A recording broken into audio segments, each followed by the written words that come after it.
Hey, Tori, can you mute your mic for me? Can you tap the screen and mute your microphone for me? There you go. There you go. Hold on. 1 second.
I'm not really with the he say she say. I run in the trap like relay, get it through the middle like eBay. She say, ask that little bitch on my dick say. I'm not really with that he say she say. Run in the trap like relay, get it through the middle like eBay. She say, ask that little bitch on my dick say. I'm not really with that he say she say. Running in trap like relay, get it to the mail like eBay. I wake up, I put on my clothes, time to go check me a roll. You can't tell me shit to me, nothing. I really turn nothing to something. Look, I used to be broke like a bitch, I was hurt, I was ugly. These bitches, they ain't wanna touch me, not you. The time that you thought I was spending alone, I was the time that you thought I was bumping, I was just taking my money. Yeah, the time that you thought I was down and out, I was not in the drought. I get that dope and then ship it out. I'm American gangster. I know Victoria's Secret. I got the key to the streets. I got some niggas be trapping, they wanted, they coming to me. Lord, that bitch said she want me to fuck her just like I be fucking the beat. I told her that me and my niggas gon' be there 2:45. My diamonds come away from the Mayans, and I run the street with some lions. I trap like I want me a Kanye and rap like I want me a Ray. Don't say no shit on the internet you ain't gon' say to my face. Look, these industry niggas be pussy and I'm trying to give you a taste. She said, ask that little bitch on my dick tag. I'm not really with that, he say, she say. Run in the trap like relay, get it to the mail like eBay. He say, she say, ask that little bitch on my dick tag. I'm not really with that, he say, she say. Run in the trap like relay. What's good? What's good? What's good, everybody? How everybody feeling this evening? It's hot. Yes, it is. And let me start off before I even say anything. Yes, I did enjoy my birthday yesterday. Y'all already know a brother was the main thing is to be safe out here. What's good with it, Nina Ray? Michelle, Pretty Apple. How everybody doing? Lovely the Great. Mama Justice. I know everybody familiar with the shooting that just happened in Chicago, probably within the last 24 hours. The brother that was working at the barber shop. And we have to be careful with the information that we're getting all over YouTube because if we notice, we seeing videos where people putting out and talking about riots. Number one, there's no riot in Chicago. That's false information. There was no riot, and now they release a video, and we're gonna go over the video supposed to be from the police body cam. But you know, we got a brother that we're about to speak to. He's from that area, and he's also a well-respected brother from the city of Chicago. And like I said, he's from that area. He know the guy that the brother that lost his life. Rest in peace to him. He know the guy, and you know this is his area where he was born and raised in. And I know him. This brother we about to speak to, I know him. So we're gonna jump right into it. But before we had this brother come on, I'm gonna have a video plan. I just want us to look at the video that the Chicago police just released, and it's supposed to be video of the shooting. Let's check it out.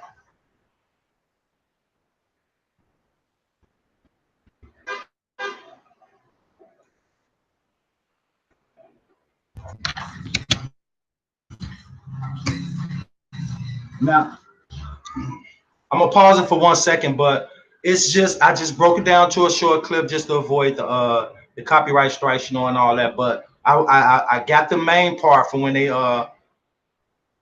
approached the brother and what happened from there. See stuff like this, we can come in and can clear up all the unnecessary stories that's leading us down the wrong road here on YouTube. But we finna see for ourselves exactly what happened.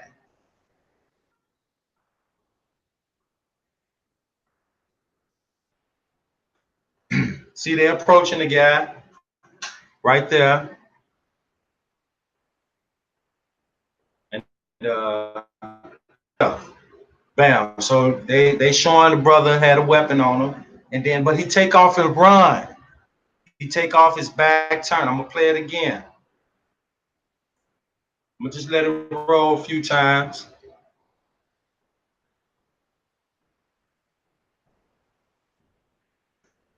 But see, like, you know, yesterday we were seeing, you know, stories coming out and everything. That's why I say we have to be extremely careful. The best research is the research that we can do ourselves, no matter whether it's here in Chicago or wherever at on this planet. But we have to be careful with the information that we encounter. With false stories of his riot in Chicago, a few people, well, a large amount of people did go to the police station and they did protest last night, but it was no riot. And like I said again, now here's a video that we can see for ourselves, and we're gonna get into it. We got a brother here on the panel, and he lives in that area. He know this brother, like I said, that right here. He know the brother that lost his life yesterday. And you know this brother, and we're gonna talk about, you know, a few more things with this brother, because this brother right here, his story is, you know, it's just mind blowing and it's touching. It's touching. He's a well-respected brother from the city of Chicago, and y'all know how we do. We're gonna welcome him in. His name is Tory, and you know this is first time he coming up on the panel just to look out for us, just to us. So y'all know how we do. We're gonna welcome him the way we do. So, brother, if you can unmute your mic. Can you hear me, brother? Yeah. Can I see a 1 in the chat if everybody can hear Tory? Just anybody can just drop one time, just so we can hear the brother clear. I want to make sure everybody can hear this brother.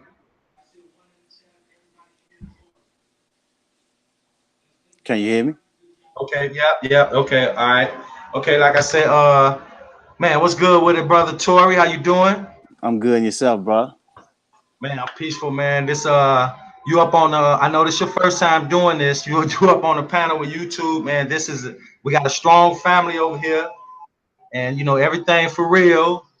And we welcoming you in is much respect. We respect each other over here, and it's the same way you coming through, and we appreciate you coming through to tell us, what you got to say, no matter what it is. Indeed. And one more thing, I appreciate you coming up here on the panel because we do reach out towards the youth. So I know that just your story alone will be powerful towards the young generation, and that's what we aim for the most. Yes, sir. Okay, all right. First of all, man, I know you familiar with the story. Did you see the video? I know you doing. The brother that just so sadly lost his life yesterday. He was a local guy in the barbershop. But I'm gonna let you take it from there. Just tell the people a little bit about the guy that lost his life yesterday. Well, first, I'm wondering if everybody can hear me because I don't think everybody can because I can't see you right now, brother. Yeah, I got my camera turned off with just my icon on there. But yeah, everybody on my end, everybody say they can hear you. Oh, They okay. can hear you. Now I'm finna put you up on the screen so everybody can see you now, brother.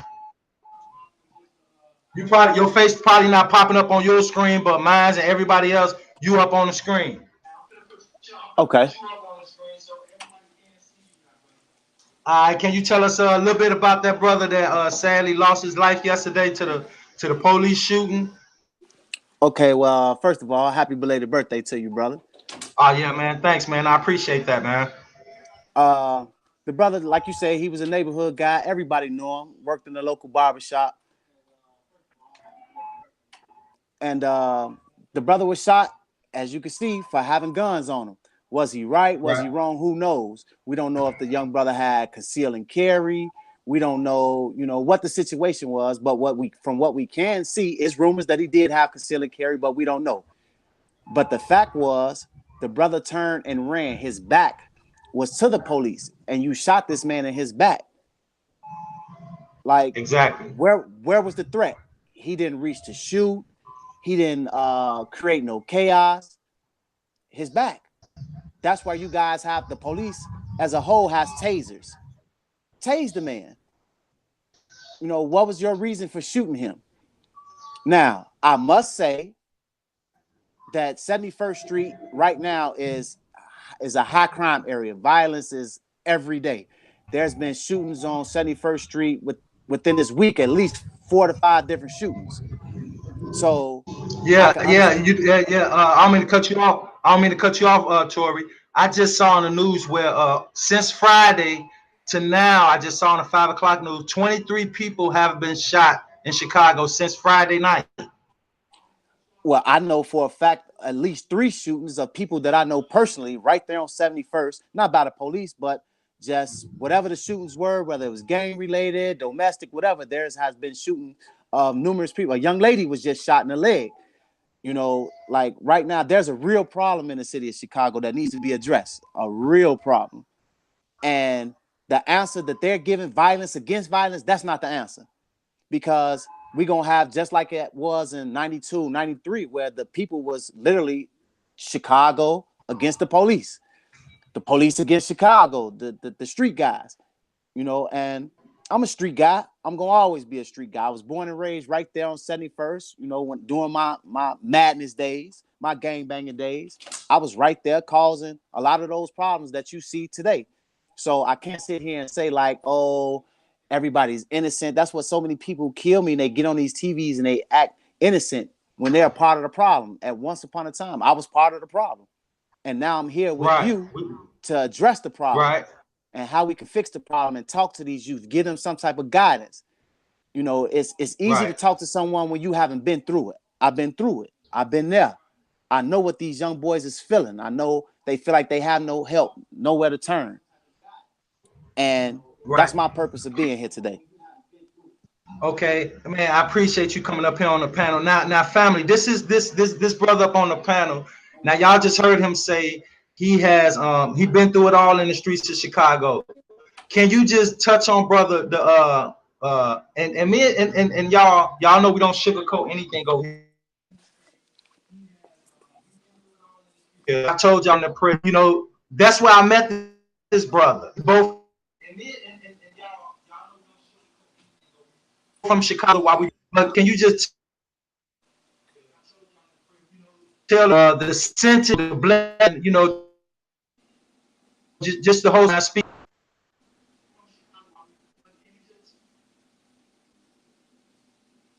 Tori, can you hear me? Yes, I can hear you now. Okay, all right, okay. I'm gonna say it again. Yeah, y'all. Everybody just heard how Tori just said how he was deeply involved in the street, and we all have to take some type of responsibility at some point. Whether when we grow up, whether it's from our youth, and then we all have a part to play. In the change. But Tori, if you don't mind, can you tell the people about the sentence that you got handed down one time, and just I was telling the people that I met you in prison, even though at one point in time we stayed right down the street from each other in Chicago. Chicago is a big city. I didn't know him while we were both on the street, but I met the brother while we were in prison. But I want y'all to listen to his story. Listen to his story of the sentence that he was handing down and everything. It's a touching story. So Tori, if you can hear me, brother, you got the flow. Uh, well, as I said, I'm from 71st in Jeffrey. Well, actually, I was from Paxtown, what we call Paxtown. I was a gangbanger. I won't say what gang I was because that's not what we here for. We not It's like like, we hey not. Tori, right? Hey, I don't mean to cut you off, hey Tori, but Yeah. Tori, hey, you can get down, be yourself over here. It's all good. I know. Okay. I'm talking about you can be all good. Hey, my people over here, the family over here, bro. We awaken to a lot of stuff, so you can just be yourself. You don't have to. You're not gonna get judged. No one's over here gonna judge you or hold anything against you. Just be yourself, brother. We appreciate you coming up here, taking the time to even tell us your story. Can you hear me, Tori? Yes, I hear you. Okay, I got you, brother. Again, brother, my bad for cutting you off. Okay, so as I was saying, I'm from 71st in Paxton. I was a black disciple, and I was in it. You name it, I did it. I sold drugs, I gang bang, I shot. That's what I was convicted for. I was convicted for first degree murder, and that was during my heyday. Like I didn't have no respect for nothing or no one but me and my the BDs, my guys. If you was against the BDs, you was against us. Period. And whatever it took to move you out the way, we did that.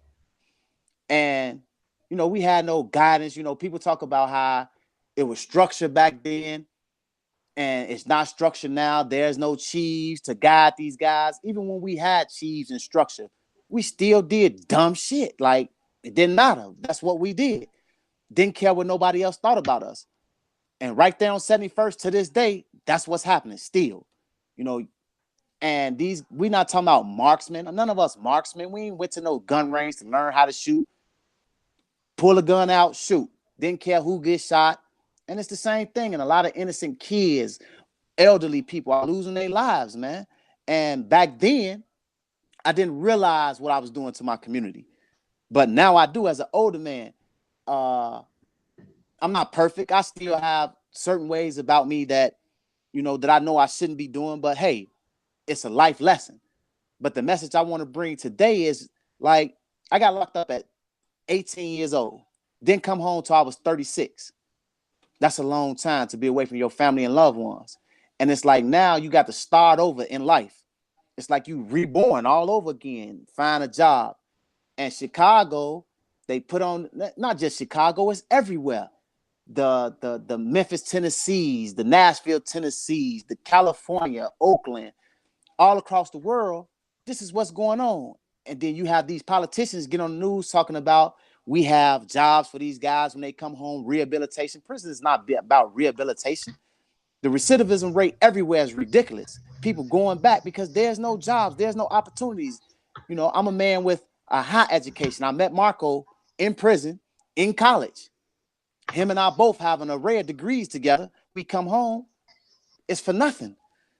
You know, I did all that time. The whole time I was there, I was in school. I got 2 degrees, a whole lot of trades under my belt, and I'm going to these different job sites, and I show my work effort. They see my degrees, and everything is beautiful. But the minute they get to my background is, oh, don't call us, we'll call you. What the hell? So it's no longer what you know. We raise our kids to believe if you go to school and get an education, you could be anything you want to be. That's not facts for us, especially not in the Black and Latino community, you know, and some white communities. Don't get it twisted. You know, people think it's just a Black and Latino thing and the white people got everything. No, it's white communities that's just as fucked up as ours. Once you go behind them walls, life changes for you.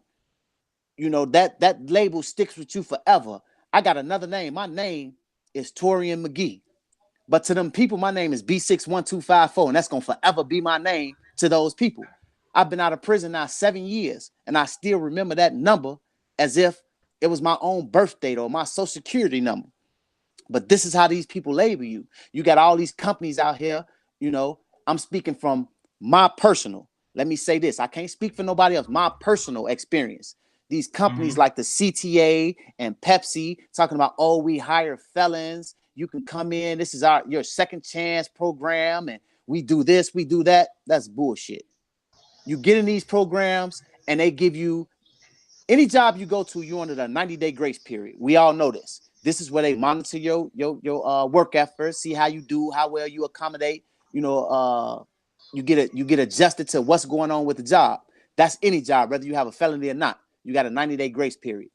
Well, what is happening is these brothers going in here and these sisters going into CTA, Pepsi, and these other different companies to get jobs, and they allow them in. And once their 90-day probation period is over with, they fire them, let them go. They don't have to give you no reason why, but the reason is you're a felon. So how is that helping us? They using us, letting us in to get these grants, these government grants, and get the money. It's all about money, just like the prison system. You go in the prison system, what they not telling you is they cutting out college programs. They cutting out trade programs. So you got these guys sitting in these prisons for these long terms, 15, 10, 5 years, doing what? Playing dominoes, playing cars, playing space. What is that doing for them? And you expect them to change, rehabilitate. What's rehabilitated about it? You come home and what do you got? You don't have nothing to do. They give you a GED program where teachers come in and sit down and they basically give you the test, give you the answers to the test. You got a GED. That's not educating these guys. Half these guys still can't even spell, but they got a GED. How is that possible? How is that remotely possibly that they sat in class and got a GED and still can't spell, still can't add, reading on the 3rd grade level, doing math on the 2nd grade level? But you telling me you telling your community that you got programs instilled in these prisons to help these guys? Not at all. That's not true. That's not facts. So it's like now you come home to what you got going on. What are you supposed to do? Where are you supposed to live? How are you supposed to make a living? And half these young fellas and these sisters got babies, making babies, having babies. How are they supposed to take care of these kids? Then you want to cut out the government assistance, talking about it's making people lazy. They have no choice because won't nobody give them a job to take care of their family. How am I supposed to take care of family on $8.25 an hour?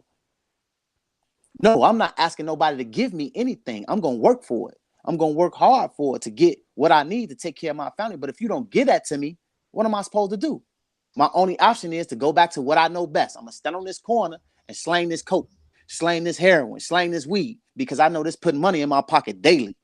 My kids eating, my kids clothes, my kids shoes. And then we so materialistic, the youngins are, you know, they trying to keep up with the Joneses. How you going to do this if you ain't got no job? It's just a time when we have to wake up and see what's going on. Wake up and want better for ourselves as a people, not just Black people, not just Latin people, not just white people. As a whole, we got to see what's going on in this government. You know, it's between the haves and the have-nots. You know, my story is I come home after doing 17 and a half years and I go out to different places trying to get these jobs. They want to send me to these temp services that just hand a job to anybody, but then they put me in a warehouse while I'm working 16, 17, 18 hours straight. But you paying me $9 an hour, $8 an hour. I done killed myself for you. I done built a whole car for you.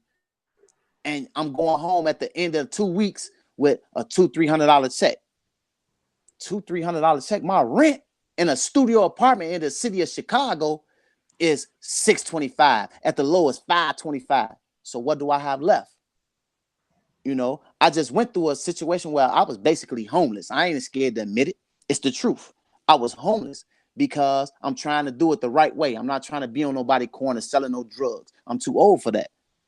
So what am I supposed to do? What am I left to do? And this is how the youth feel. They looking at the older guys such as myself. These guys 19, 18, 20, 21, 22, 23 in this age bracket, you know, looking at like, hell, I ain't finna suffer like dude out here bad. Dude ain't got a pot to piss in or a window to throw it out of. So I ain't never finna be like that. I'm finna sit here and get this money, slang this coat, slang this weed, slang this hair, whatever it is, the west side, north side, east side, south side. But the government want to tell you, you know, they get on these news stations that say that we just terrible. We have no respect for authority. We don't want nothing out of life. We off all these different type of drugs. Hell yeah, we off all these type of drugs just to deal with what's going on. Weed, whatever it is, cocaine, however you feel, you must deal with coke. That's what's going on. Sisters out here, you know, they men's leaving them. Now, hold on. Let me explain. I don't use nothing as no justification because there's niggas out here. And when I say niggas, you know, I refer to my brothers. I can't talk about the Latinos, can't talk about the white community. I'm talking about what I see in my community. There's niggas out here that ain't doing their job as men. As men, they not doing their job. So how can you expect this woman to respect you as a man? But at the same time, how can this man do for you when he ain't getting no opportunity because he made a mistake? I made my mistake 30 years ago, and I'm still paying for it to this day. I walk into a job, fill out my applications. On paper, I look wonderful. Associate's degree in this, bachelor's degree, trade, and I'm a certified chef. Can't get a job unless somebody give me something. Somebody I know put me in an opportunity to do this. How am I supposed to make it that way? How? You know, you got family saying, oh, I'm going to do this. And it tears down the black family because you got family members that genuinely want to help you, but they can't. They're not going to break themselves to help you. So now family into it. Oh, you don't give a damn about me. You letting me struggle. But hell, they struggling too, trying to make it. You know, then the family members that are well off, they don't want to attach themselves to you because you have this negative, you know, background that come along with you, even though you might have change. Hey, Tori, hey, brother, I don't mean to cut you off. Let me just jump in real quick. A sister in the chat, she noticed that you said 30 years ago, and then she put in the chat, Pretty Apple. That's one of the queens. She asked you, how old are you? I'm 43. He's 43. Okay, real quick, brother. Like I said, I apologize for cutting you off. You can get right back into it. Can you just, if you don't mind, just talk about the time you was handed down in the beginning, and touch on your story of just how you just caught a blessing and you able to sit here and tell us this story today. Okay, as I said, I was locked up for first-degree murder. I was selling drugs, and guys was jealous, you know, and they killed 3 of my homies out of jealousy, you know, trying to get us out the way. In retaliation, you know how it go. Anybody that's familiar with the streets, you take one of mine, I'm gonna take 10 of yours, and that's what it was. I caught theirs and did what they did to me, and they gave me a sentence of 60 years, and got to prison. You know, me being a black disciple, you know, when you come in, you can't. Back in the day, when you go in a joint, you just can't come in a joint to my, oh, I'm GD, I'm BD, or I'm Vice Lord, I'm Stone. These guys want to know what you know, what literature you know, and this, that, and the other. They want to see your police work to see if you told on somebody. So in the process of that, when they doing my interview, checking my background to see if I was a snitch, if I told on people, they saw that I had a crime where I caught my crime at 16. So I wasn't supposed to be charged at adult. I was supposed to be charged at the age I was when I committed the crime, not the age I was when they caught me. So therefore, I got back in court on a technicality, and I was handed down a sentence of 32 years when I had to do 16 years. how I wound up doing 17 and a half, because in the penitentiary, that's another whole world inside of a world. You know, I call gang activity tickets. A ticket is when it's basically a disciplinary action. Fighting other gangs, stabbings, got caught with drugs, beating up, the police officers in there that was talking slick or whatever. So I got an extra, 3 years added on to my sentence. And with time, I gave some of it back, but I wasn't able to get all of it back. So I did a total of 17 and a half years. And that was just by being in school, surrounding myself by brothers like, Marco, and we held each other up. Bro, get up. We got to go to class, brother. Get up, bro. It's time to study. We got a test. We got finals today, so on and so forth.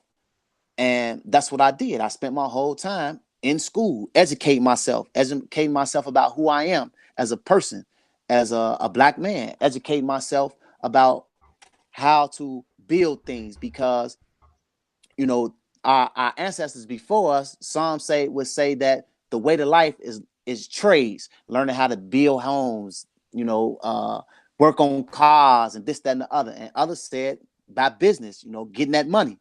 But we got to understand, we can't get nothing that you don't educate yourself about. You can't just jump out there and say, hey, I want to be an engineer. What kind of engineer? It's different fields of engineering. It's all about educating yourself on every level, learning who you are, what you're capable of. Because just because you say you want to do this, you might not be able to stomach being a mortician. You may not be able to stomach being a police officer, And let me say, we talk about the police. Understand this. They're doing a job, something that people was telling them to do. They have bosses that they have to adhere to. Does that mean that they have to sacrifice their moral judgment? No. But you got to decide, am I going to do what the powers that be tell me to do? Or am I going to go by my moral Jordan, being my morals, and say, hey, I can't do this in my community. I was born in this community. I can't be beating up these young guys just because they standing on the corner. They have choices to make.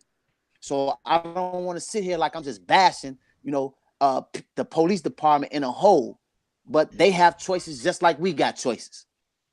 Right. And if they all stand up and say, hey, this is the wrong thing, the powers that be don't have no choice but to do right.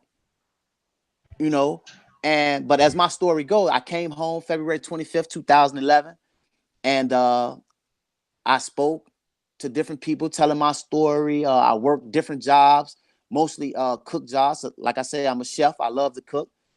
And I'm good with people until I get in places like, I work in a lot of fast food restaurants. Who wants to be 40 and 50 years old working in a fast food restaurant? Right. You can't build a life off of that. You just can't. It's not possible. And Tori, just to add on what you're saying, I've always, said, a lot of these companies, they want you to go out and work for them. We go out and we slave and we break our backs, and sweat for these companies.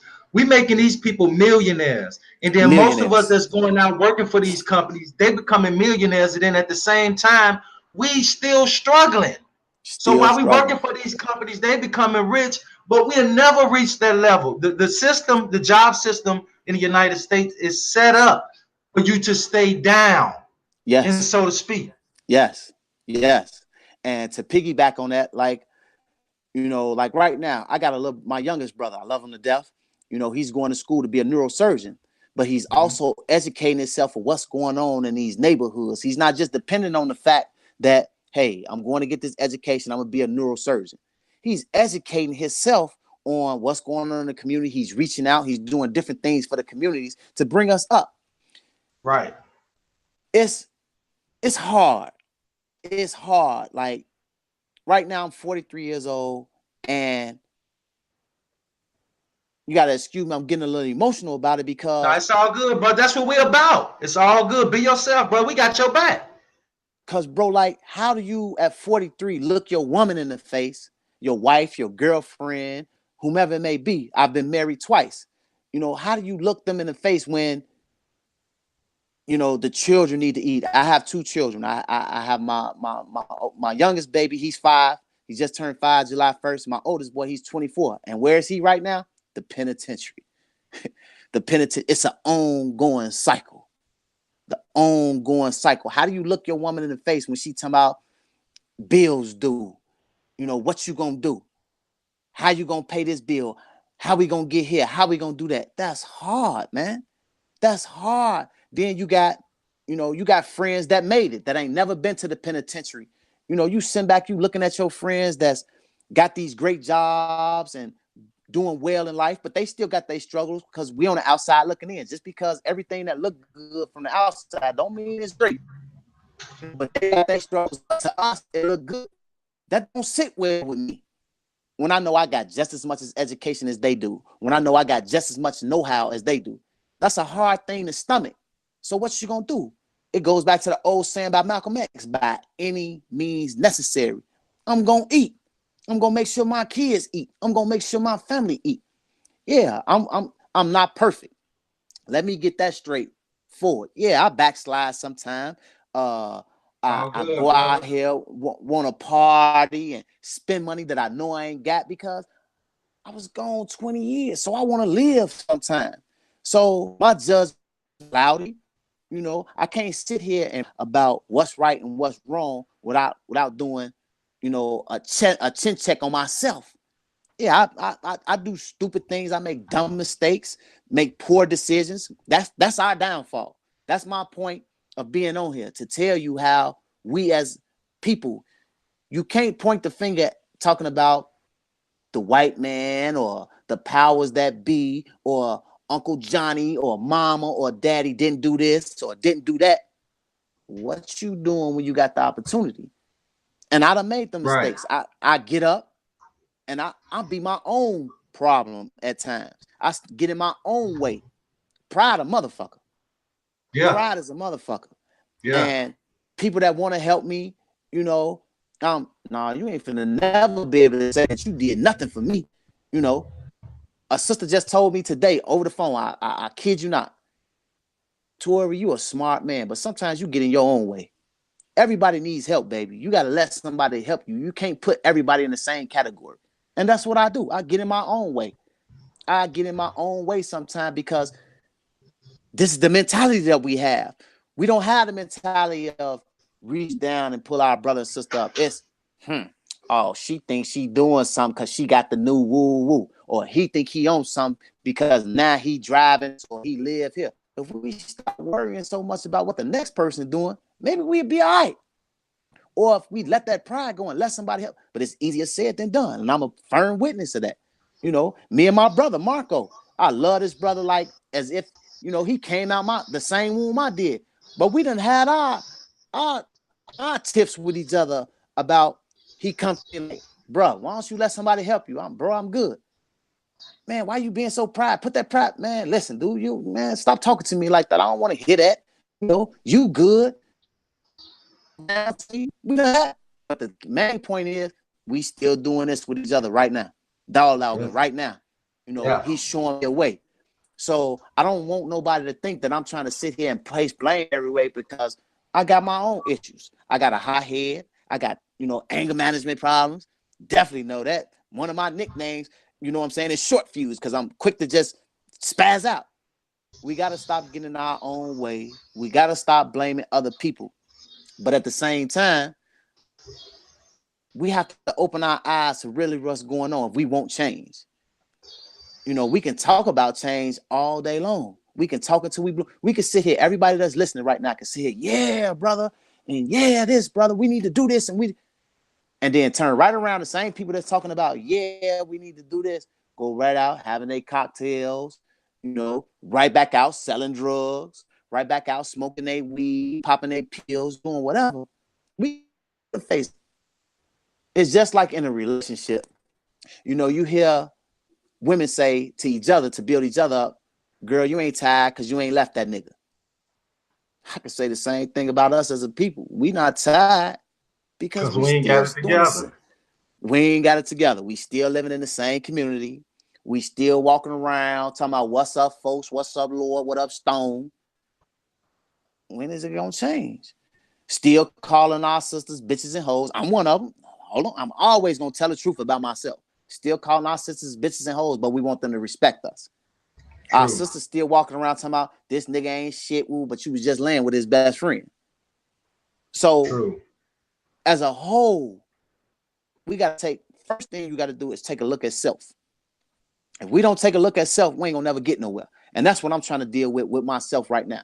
The penitentiary scarred me. Now I am gonna blame penitentiary life on who I am today. I'm definitely gonna blame that on that. And let me explain why I say that.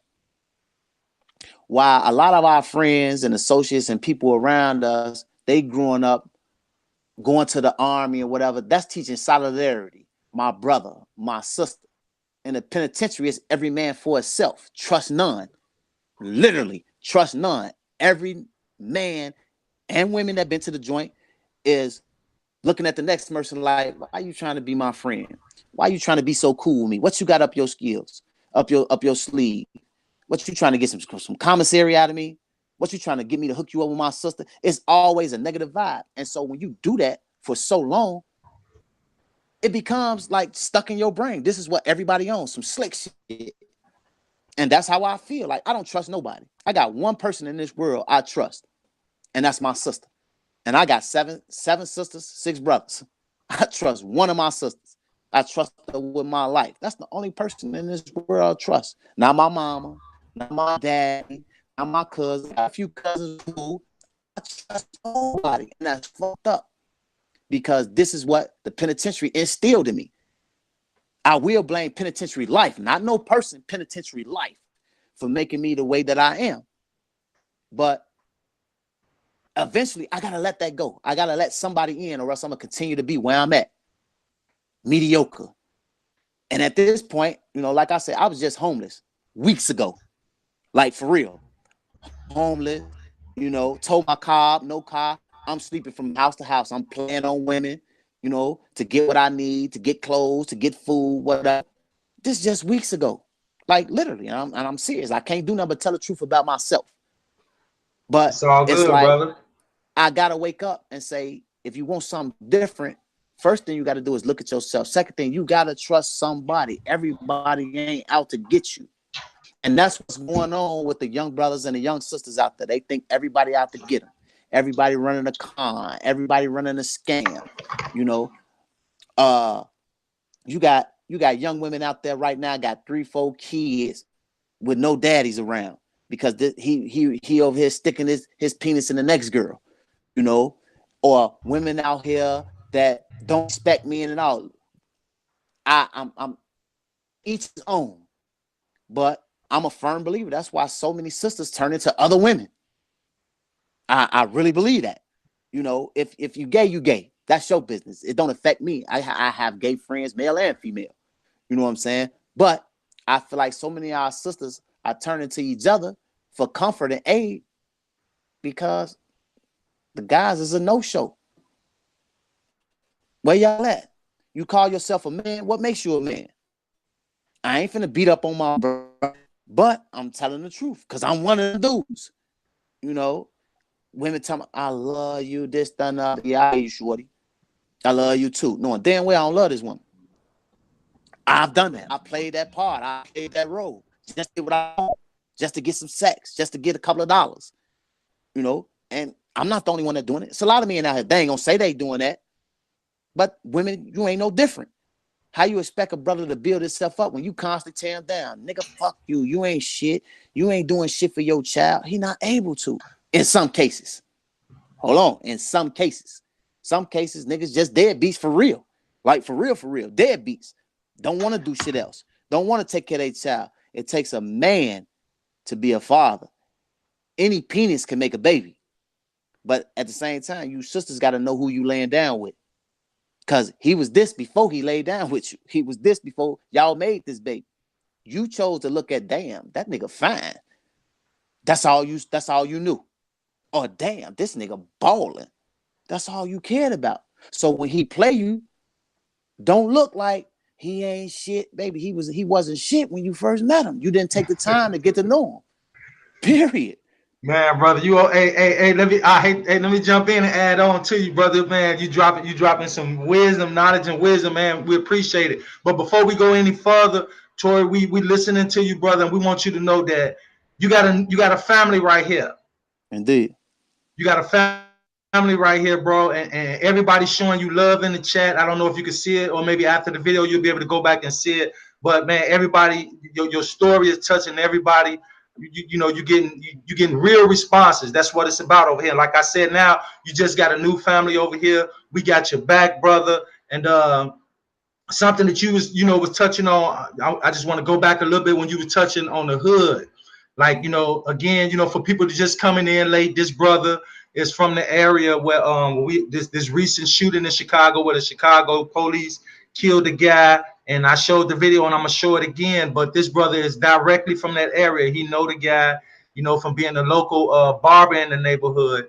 But with that being said, Tori, what real quick, I want to go back to something you were saying about the violence. In Chicago, I want to touch on that, like with these kids, with just this ongoing these murders, these unsolved murders, these kids being killed, and the issue, with like the trust in the community with the police.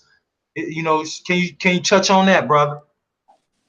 My personal opinion, I just feel like these young boys is living their life like rap videos because they don't have nothing else to turn to right now.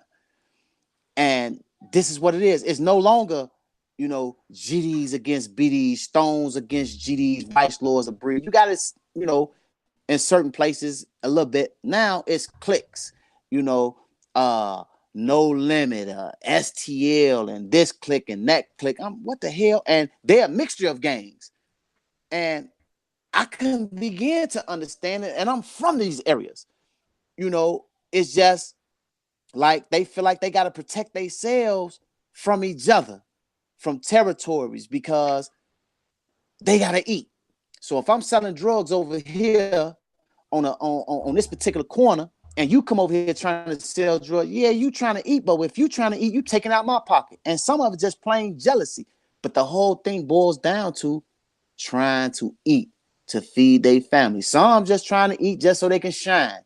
You got these superstars out here, these basketball players, these rappers, y'all getting on these TVs and y'all showing a life of luxury and just, money, money, money, money, money, money. Ain't nobody delivering no real message. So that's what these young boys seeing. I got to get this money so I can live like, Future. So I can live like the Chief Keefs and the Bump J's and all these brothers that's out here. Bump J is from our community. He from right there. I ain't got nothing negative to say about the brother because the brother done came home and he's doing real well for himself. He don't come in the community. So it's not a negative vibe. I'm just saying these is who these brothers, these young brothers and these sisters aspiring to be. But they're not telling the whole truth about how they got to where they are. They're not telling the struggle that they went to get these things that they have. You know what I mean? And a lot of these young brothers got these talents and they throwing them away. It's a young brother I know personally right there from 71st and Jeffrey. He back on the block. He's just overseas playing basketball. But because it's not coming fast enough, he back on the block selling drugs, throwing away their talents. And I think that's what the problem is. These people, these young brothers and sisters think they don't have no choice. They think this is the only way to get it. That fast money, this drug money. But what they're not realizing is you killing your mama. You killing your auntie that got these diseases, these drug problems. You killing them. And then you want to stand up at their funeral talking about, I love my auntie to death. I love my brother to death. But you put them drugs in their hand. Same thing I used to do. So don't think, little brother or little sister that's listening, that who is you to talk about me? I ain't talking about you because you is me. For real. You is me. I did the same thing. Want to threw away my career playing baseball. Threw it away, selling drugs. Threw my career away wrestling. Marco will tell you, newspaper clippers. Yourself, you can go Google my name. South Shore High School, went downstate all 4 years. Threw all that away for what? Because I'm trying to keep up with the Jones. I want the new Jordans. Because this is what people on television and these rappers, these singers, these TV personalities, even the people that's on YouTube now. Y'all highlighting the glorious parts. Y'all was blessed to make it. But y'all not telling these kids the right way to do it. And so what happens when, somebody step in your area selling drugs, it becomes violence. And this is where the violence is coming from. The violence is coming from territories. And I ain't gonna lie, I can't tell you no lies. Some of the violence just coming from, oh, this nigga fucked my bitch, or this hoe fucking with my man, she creeping with my man. So now you lying to my son, he jumped on me because you mad because he's sleeping with this other girl. And so your brother done went over here and shot this guy, and now we got an uproar. When you gonna love yourself? Fuck loving each other. Love yourself, because if you love yourself enough, you won't put yourself in the predicaments to become this. And if you love self, then you will love the next person. You will want more for the next person. And that's what's going on with the violence right now. People talking about they don't have the answers. They don't know why. All you got to do is pay attention. If you pay attention to people, stop building penitentiaries. Illinois got the most penitentiaries in the United States. I just said that a couple weeks ago. I just said that a couple weeks ago, brother. But go ahead, continue. My bad. How the fuck is y'all study building penitentiaries and tearing down schools? That makes no sense to me. Man, I just said the exact same thing you said. The exact same thing. How can you, and all these so-called community activists, what you acting on? You riding with these people talking about we need more schools, but y'all just as dirty as the politicians, or just as dirty as some of these cats that's on the street. All y'all about is money. For real. Y'all not stepping on these streets when the gunfire going on, Father Flanagan. Where you at when the stuff is actually happening? Where you at when these politicians tearing down these schools but study building more penitentiaries? How is there damn near as many penitentiaries as it is in one Chicago area? It don't make sense. What's helping? Because y'all all about money. Period. Y'all tearing down schools at an alarming rate in Chicago. Yeah. I don't understand it. Instead of bringing in teachers that actually care, instead of bringing in programs, that help kids, show kids how to, go about getting a GED. That I know guys that's 20, 22, 23, 24, 25 years old, still reading at a third grade level. But y'all expect them to do something, to go get a job. They can't go get a job because they don't have no education. They can't. They walk in there. Yeah, my name is such and such, and I just want to get this job because shoot, I'm trying to feed my family. You can't walk into nobody's establishment talking like that. And not just that. And like you said, they tearing down the schools at an alarming rate. So the schools are at a shortage so much in Chicago. So if they tear down the schools at an alarming rate, what that mean? Classrooms are extremely overcrowded. The teachers are underpaid. Teachers underpaid, overcrowded. Now you got teachers in there just they frustrated, they irritated. So okay, he passed, she passed, she passed, she passed. I'm doing my due diligence. I passed them, so they graduated. They graduated with what? They got a piece of paper in their hand, but they dumb as a box of rock. And I love you, Sister Brown. I'm not trying to touch you, but the truth is the truth. Exactly. You don't have the skill set to walk into a job to, excel so you can become who you need to be to take care of yourself as well as your children if you have them. You keep tearing down these schools. I'm sorry, brother. Like Donna Price just said in the chat, she absolutely right, and it adds on to what you said, Tori. Schools are just a pipeline to prisons, especially in Chicago, y'all. When you see the schools, they look like prisons. The classrooms, they not classrooms where you can open the windows, y'all. First of all, one of the main problems in schools in Chicago, they have no air conditioners. Them kids be in them classrooms sweating, uncomfortable. How can you learn in an environment like that? And then, like I say, the classrooms, you look outside the window, they can't open the windows. They gated up like they're in prison. And you want to blame it on the violence. Oh, the violence is why we have these metal detectors and why we have bars and stuff on the windows.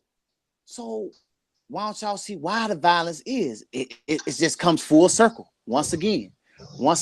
So now because of the overcrowding, and then you shipping kids from neighborhoods that's into it with other neighborhoods to make them go to school. I'm not gonna go way over there and go to school and get killed, or I'm not gonna go way over there to go to school. I ain't got no money to be buying no bus card every day. You know, it used to be where the city colleges used to do so much for the neighborhood. They're not even doing nothing for the kids no more. No. You know, like the Bud Billiken Parade and the Taste of Chicago, things that you know, That we give grew people up on. joy, Right. that give Different people communities joy come and together. happiness. Y'all, you got to pay to get in the Taste, or the Taste is none of the vendors is there, or you know, like the Bud Billiken Parade is nothing. You don't have half the people that used to be in the Bud Billiken Parade. I used to look forward to the Bud Billiken Parade. And you know what, Tori? You know what? Like you just said, what he's saying, the Billiken Parade. Some of y'all may know about it, and some of you may not. But that's a annually a parade that we have here in Chicago for the A kids back to right before school they go back program. to school. A back to school parade. But now, like he just said, we all grew up on this. If you from Chicago or lived in Chicago at one point, you know about that parade. But like I said, we grew up on that. But now it used to be a time where we can go in different communities, come together, go and enjoy yourself. Nowadays, people are afraid. If you live in Chicago, people are afraid to go out in an open event like that because of the violence. Go But ahead, yeah, Tori. like so we just got to really just look at what's going on. You know, like I say, we can talk and we can form these chats all day long, but if Mm-hmm. people are not actually getting up and really doing something about it, nothing's going to change. Like Chicago is dying Absolutely. as a whole. Chicago used to be one of the most beautiful cities, one of the main. They had one of the greatest tourist attractions ever. You know, don't nobody want to come here no more. People wonder why we lost the bid for the Olympics. These Right. people don't want to come from these other countries and worry about getting shot. I said the same thing, and I was surprised that it was Chicago was even an option at the time. Because people are going by what Chicago used to be. Exactly, you're absolutely right. What Chicago used to be. And then in these communities, like where I'm from, the South Shore community, you know, y'all building these high-rise condos, and people can't afford that. These people that have been there all their lives. So they kids growing up and becoming adults, they can't get no apartment in these areas because y'all building all trying to move people out there. You know, anybody that's from the South Shore area know about the country club, South Shore Country Club. South Shore Country Club, at one point, blacks weren't allowed in there. And now blacks are allowed in there. We tearing down our own stuff. And so now what they doing is coming in, building all these condos along South Shore Drive that we can't afford. You see so many white people along South Shore Drive now, then you wonder to yourself, people thought this neighborhood bad. Why is all these white people? Because they slowly but surely, and this is what they doing. They moving us out our Right. own neighborhood, sending us out to the suburbs. Pay attention to Mm-hmm. what's going on. I Give remember the when I city, was the inner city, easier access to them, which is ex- downtown Chicago. exactly when I was growing up, your Harveys and your Peorias and all these towns, man, we weren't allowed to go out there. Now they sending us out there in high rates and numbers. Exactly. Let's put their ass way out in the boonies. Let them kill it, tear all that up. We want the city of Chicago back. Wake up and pay attention to what's going on, people. This ain't, oh, they got these houses out there. They passing out Section 8. Then you get a house in Peoria now, in Champaign. You ain't going to Champaign no more. That's a college town. Them Yeah. college towns getting them up out of there. So what they doing is grouping us all in these little areas. And it's an invisible fence. Keep us locked in while they get this city back. It's just a matter of time before, they got the right president in there right now. And what I mean by that, he'll call martial law in a minute. He's been talking about it for the longest. That's all he want to do, and that's what's being experimented on and towards the city of Chicago every day. Yes, we're going to be the first example. Whether we know it or Mm-hmm. not, we're going to be the first example. And those of you who don't know what martial law is, it's like you a kid again. You told when to come outside, when to go in the house, period. Lights out, like you in prison. Exactly. It's like being in prison. They It's told like what to being in do and prison when to in your do it. old home. That's what martial law is. You can't come outside unless they say so. But the biggest example is, how is it that Illinois, I keep saying this, tearing down all these schools, grammar schools and high schools and some city colleges, but you study building penitentiaries. Y'all, at one point, it was a big thing where they built a penitentiary, and Marco, you know about this. They built this new penitentiary called Supermax. Yeah, TAMS. TAM Supermax. The crime rate went down. And they got a newer penitentiary that is empty. It's empty. What y'all build it for? Because they thing was, if they keep changing these laws and keep locking these guys up, hey, we're gonna put them in there. Do you know how much money they get for one inmate a year? Yeah. One approximately inmate a around year. 50 grand, I think, last time I checked. Close to 55 grand a year for and one here's, inmate. And here's another thing that I learned what they did, Tori. You know, like a lot of people don't know, you know, with this with the Obamacare, the new insurance thing.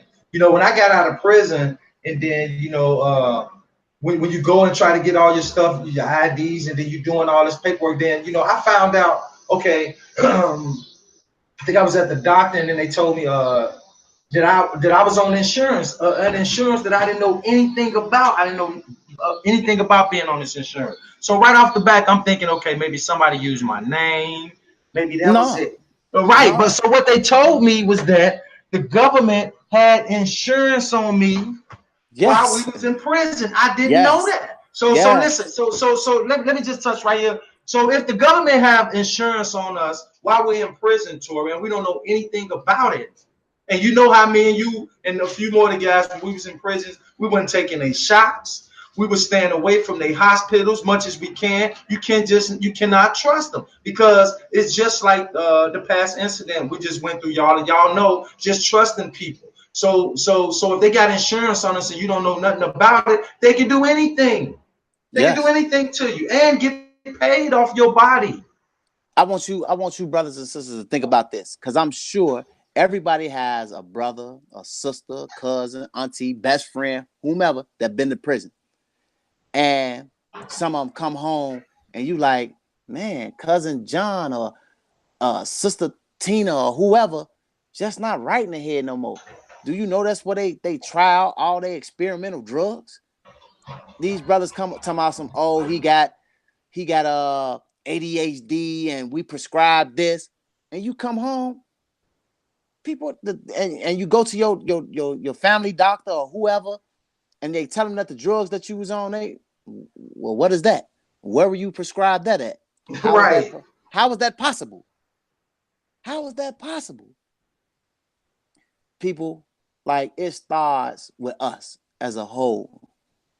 Like, first thing we must do, I don't care about nothing else or what nobody else. Oh, we got to reach out to the youth. You got to take a firm look at yourself. Are you really, really proud of the man or the woman that you're looking at in the mirror? Like, you really got to ask yourself that question and be honest with yourself. Ain't nobody else there. Mm-hmm. Go in the room, go in your bathroom and look at yourself in the mirror and say, am I proud of the person that's staring back at me? Only you know the real truth. Because the truth, you're going to tell yourself the truth, whether it's in your conscience or whether you speak it out loud. Mm-hmm. And that's where it started, and that's why our problem is. Once we get past that and get past pride, and I'm speaking about this because it's something I got to do, something that I'm doing. We all do. It took for me to hit rock bottom, like I just told y'all. This just weeks ago. Rock bottom. Don't let the way I dress and the way I carry myself, or I keep a nice cut or whatever, fool you. No, I was there, rock bottom. But I keep myself up so the next person won't know what's going on with me. But if I just allow somebody to help me, I wouldn't have been in this situation. And that's something I'm doing right now. I'm allowing someone to help me help myself. Everybody is not out to get me. Everybody is not against me. But don't be no fool. You got people out there that will take advantage of you, you know, in the worst way, especially our women, in the worst way. So be careful, but everybody ain't out to get us. Everybody ain't out to, you know, just do us in or tear us down. Once we begin to let people help us, we'll know how to help ourselves and therefore help the next person. We can't help nobody if you don't know how to help your damn self or you won't accept help. And that's what I'm going through right now. I'm learning how to help myself first. Then I can help my son. As I don't know if you all remember in the beginning, I said, or those of you who just joined in, I got a 24-year-old son that's repeating the cycle that I went through. I can't help him if I don't know how to help myself. So now I'm learning to help myself. Now maybe I can help him, but I got to get self together. I can't keep doing the things that I've been doing, playing on women, lying to friends to get what I want, to get what I need, because, I had a setback. I was in the penitentiary for 20 years. I got to let that slick stuff go. I got to just move straight forward, the right path. I'm not the most religious person, but I have faith. I am a Muslim. Do I practice my tenements the way I'm supposed to? No, but nobody's perfect. I have my flaws. But now, the more that I look at it, if I turn my attention more towards Allah, and I don't want nobody to turn their nose up because you have the misconception or the misunderstanding, about Allah. Allah, when I say Allah, all I'm saying is God. It ain't no different than a Christian or whomever. Whatever your faith is, it's no different. Don't let nobody tell you it's different. Don't let nobody tell you that Muslims look down at Christians. Me and my brother Marco, we are true Muslims. We love all. We love, Christians. We love Baptists. Long as you ain't talking about you worship Satan, which is the devil, we cool with it. Right. Now, don't get me wrong. You do have, militant Muslims. You have militant Christians. You have militant, whatever the faith is. You got people. People, period. People, period. But what I'm saying is, whatever your faith is, you done tried it your way. Why not try it God's way?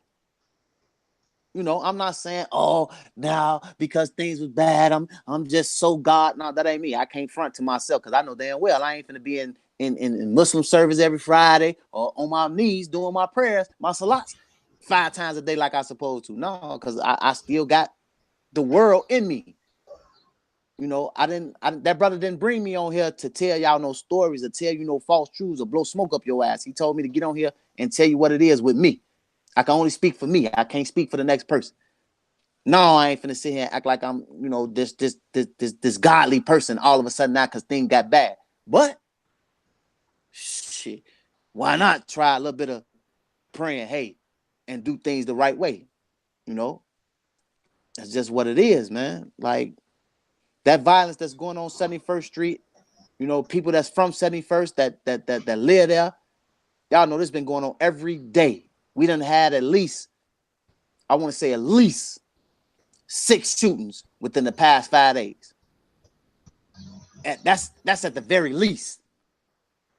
And Tori, like I said, we a few questions coming in the chat. Sorry to cut in, bro. But somebody in the chat asked you, you remember the Laquan McDonald shooting, right? Where they shot the brother I think it was 14 times or something like that. Do you remember that? Yeah. Okay, so somebody in the chat wanted you to expound on that about that shooting where they shot that brother 14 times unjust. Well, I only know what I seen on the news, and what was being reported. So I can't speak on nothing that I don't know about personally. It's a lot of unjust shootings going on now. And I think the police, this is my opinion, I think the police done got so damn comfortable because they know, like, hey, these people got our backs. Shoot them down. That's what I believe. Shoot them down. Right. We ain't got to worry about them. We're going to get y'all off. Just don't say nothing to the press, blah, blah, blah. They put these body cams on, like that's supposed to put the people at peace. I can't remember the young brother's name, and I'm upset that I can't remember the brother's name. But in my area on 67, they chased the brother in the backyard. All of a sudden, y'all body cam wasn't on that day. Really? This brother that had no guns, you were running, and all of a sudden, did nobody shoot him? None of the officers shot him when he was out running.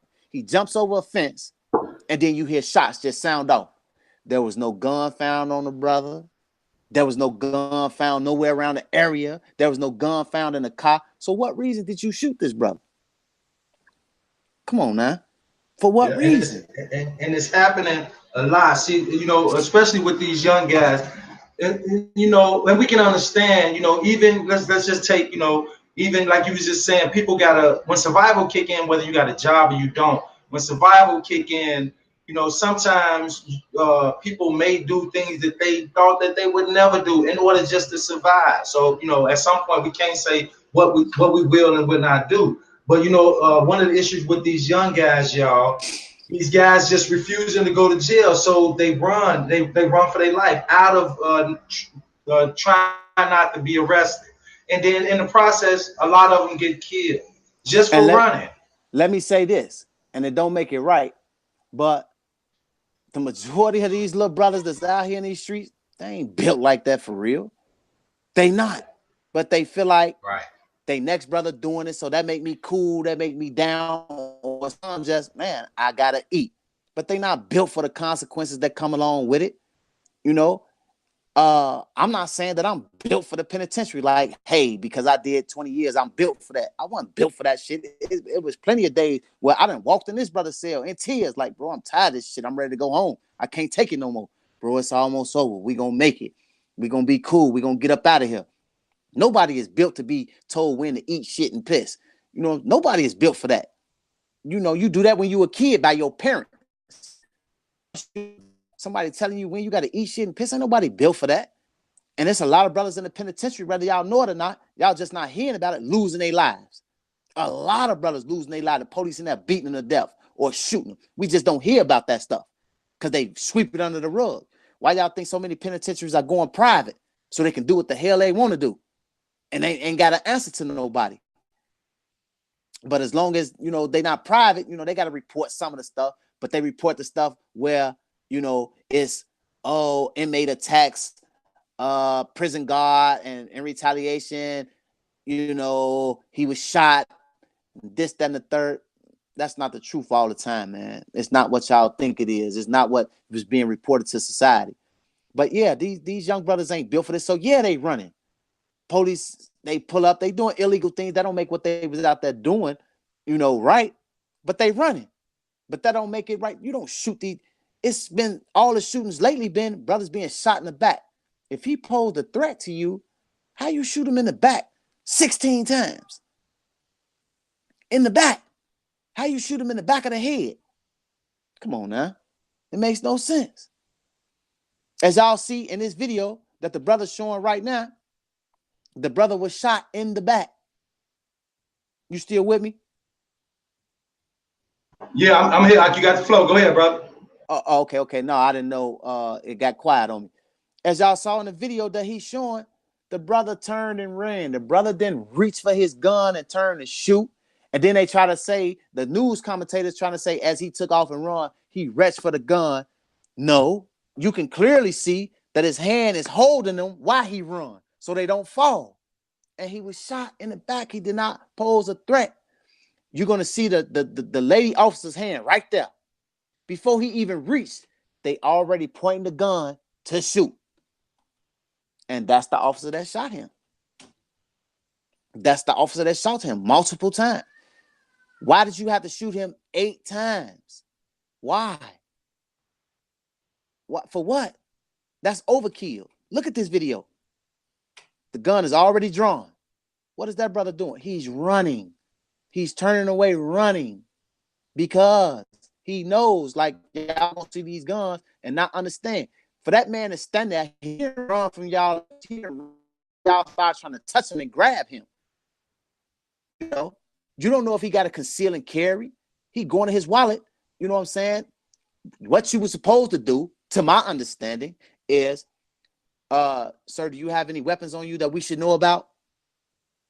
We don't hear that in the commentary. We don't hear that with the body cam, because the body cam has got voice, audio, and everything. Y'all automatically reaching to grab his brother. Again, I'm by no means saying that he did have a conceal and carry, that he was, you know, supposed to have those guns. I'm not saying, I don't know. I'm not going to sit here and cause no ruckus. And it was what they considered to be a riot. When you spoke earlier, Marco, you was talking about the incident, and it was reports that there was riots going on. If you go on Facebook, which I just saw earlier, it was a riot by protesters. It wasn't a riot. It was a peaceful demonstration. It became a riot when the Chicago Police Department You know, I'm gonna go on my page and upload it. Maybe Marco, you can put it on the chat later on so people can see it. A video, whereas the Chicago Police Department just walking up hitting people with their nightsticks because they wouldn't back up. What you think people gonna do? Everybody not just gonna lay down and, oh my God, they gonna retaliate. They're gonna retaliate. You just can't walk up hitting people with your nightsticks because they won't step back or they won't move the way you want them. They're upset about somebody that was a pillar to our community. He was doing the right thing, cutting hair, you know, free haircuts on certain days. You just can't do that. The police create a lot of problems that don't need to be. Yeah, and you know, and even in some cases, you know, just to be honest, and I have said this many of times, I think that Chicago police are doing some of the shootings in our community. Personally, that's what I think. Let me tell you from my personal experience. Some of the younger people that's watching, you know, may not remember this, but the people that's in their late 30s, you know, you remember this when it was a worldwide peace treaty in Chicago. You know, where all the gangs was supposed to, you know, stop the gang banging, and it was going on for quite a while. And then all of a sudden, the violence erupted again. Well, what the police didn't tell you, or what the news didn't report, you had police officers that sell drugs in our communities.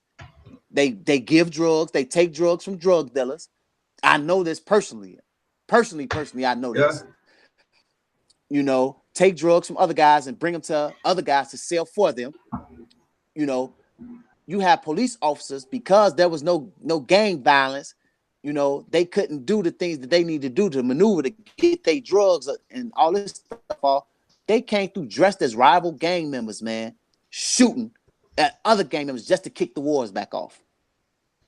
This ain't nothing that I heard. This ain't nothing that was told to me. This is things that I witnessed. You know, myself, when I was doing my gangbang, this was 91, 92. The police dressed up as rival gang members, pulled up shooting to kick the wars back off. Yeah, and I believe that's what they're doing today. Before we realized there was the police, it was too late. We already retaliating. It's on. It's cracking. Let's get it. Man, like, it's a horrible thing that's going on. Will it ever be an end to it? I can't say. Do I hope it'll ever be an end? I pray that it do, because I don't want to keep going to funerals. I don't like funerals. I hate funerals. I don't want to get a phone call 2, 3 o'clock in the morning telling my son dead, been shot multiple times by either, you know, a rival gang member or the police. And one thing we got to remember, the police are always talking about, oh, we feel so threatened because of the type of guns that these youths have now and that they're using. Question, it goes back to the old thing about the drugs. We don't own no boats, no planes, no ships. How these drugs getting over here? Where these guns coming from? Please tell me, where are these guns coming from? AR-5, M16. Right, you're right. Hey, Tori, and I know you're familiar with this, and y'all listen to this. Every other month in Chicago, they have these train freights that come through with freights of guns. They mysteriously get broken in. FBI cars with trunk full of guns mysteriously get stolen from the gas station. This stuff happening on the regular. So my question is this. So with these high crime areas that we got in our communities, why, first of all, would y'all even bring that type of stuff through the community, that this stuff is planned? It's planned. That's one way for them to get all these guns in the community. Y'all, this is crazy. And like me and Tori saying, and I have been saying for the longest, it's not just happening in Chicago. It's happening at an alarming rate all throughout the country, if not the entire world. So just to speak on here in Chicago with the youth, how come they can't get a job? But one thing they can go to the corner and get for show, if it ain't a pill, it's some weed or it's something to drink, and your damn show better be show. They can go get a gun. Just that easy. Hey, it's funny, right? You know, living in, you walk on you go on a corner in Chicago, a liquor store, and sometimes 2 to 3 of them, and they talk about the drunk driving or drug induced that this guy did or this girl did, and so on and so forth. Why y'all study building this stuff? Why y'all allowed to be built? Where you community activists are then? Where y'all at then? Right. You know, I just don't like these pastors and these community activists, so-called community activists, standing up in these platforms like you for the people when y'all part of the problem. Exactly, especially like the ones we got here in Chicago. And the world have seen it. Like, right, they take our pain and suffering off the people in the community, and they pick and choose their opportunities where they can do what? Go back to what you said, the money. If they can't profit and make money off your situation, they don't want no parts of it. They're not finna come knocking on your door trying to offer help or none of that if they can't profit from it. Where y'all at? Y'all want to walk and march at these people funerals and all this stuff, you know, when something happens just to get your face out there. But where y'all at just regularly, you know, coming through, hey, here's food for this, or it's so many kids out here that's homeless. I'm talking about I know young people that's homeless right now. I'm talking about young people, 16, 15 years. Where y'all at right now to help the communities? But y'all want to pop up as soon as some approach with the police or something. Because they know that, especially in the black community, when it comes to a crime with the police, that our people are very sensitive to that. So what these activists do, like you just said, when the incident happened involving a police shooting, they move right in. I just don't understand. Like, I'm not understanding, you know. And truthfully, I don't want to understand because it's nothing you can tell me or nothing you can explain to me to justify y'all actions. It's nothing. Right. I don't want to hear it. Well, if I get involved with this, well, what the hell you became a community activist for? Exactly. You're supposed to be a voice, not the voice, but one of the voices for the people. There's no way, there's nothing, period, you can tell me that's gonna make me feel no type of way about why you not there when look Kenny, you know, got struck down by gang members or whatever the case may be. You not there. Mm-hmm. You didn't come then, but soon as something that's getting national attention, here your face come. What about the stuff that's not on the news? What about the things in these communities that's not reported? Where y'all at? Like, and you got your Andrew Holmes, you got your Jedediah Browns, you got your Jamal and Lamont. All of these guys, they've been playing on the pain and suffering from our community for so long. But now, you know, a lot of people awaken to their antics, their tactics, they pull, they games. It's just it's an epidemic that I don't have the answer. You know, all I keep harping on dealing with self first. Mm-hmm. Because, you know, a lot of these young brothers, and the reason, you know, I'm happy to speak for my brother Marco, because a lot of our young brothers and sisters say, how you gonna tell me something how you gonna tell me about something you ain't never been through? And I get that. I understand that, because, you know, people telling me to go to anger management for my anger issues. I go in this anger management class. Marco, a witness to this. It's a funny story, real quick. When we was in prison, you know, they told me I had to go to anger management. So I got kicked out of anger management. Don't laugh at me. I got kicked out of anger management. I know you're saying this. How the hell you get kicked out of anger management? I got kicked out because I asked a simple question. Have you ever had anger problems? And the teacher, the professor, whatever you want to call him, told me no. Well, how can you tell me about something that you've never been through? Right. You're right, too. I remember that. And that you're disrupting my class. How am I disrupting your class? You're going to tell me about something you read in a book, what philosophers and these highly educated people think the problem is. You don't know what's going on in my brain. You don't know the pain and suffering I've been through that makes me angry.